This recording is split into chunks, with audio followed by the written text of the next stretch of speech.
Do you love peanut butter but hate the added sugars and preservative in store-bought brands? Well, why not make your own homemade peanut butter? All you need some dry roasted peanuts and a mixer.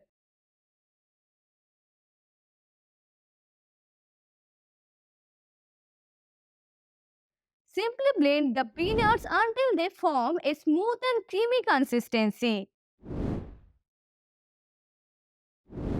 You have healthy, all natural peanut butter that's perfect for spreading on toast or adding to your favorite recipes. Pour some melted chocolate into it if you love my favorite chocolate peanut butter.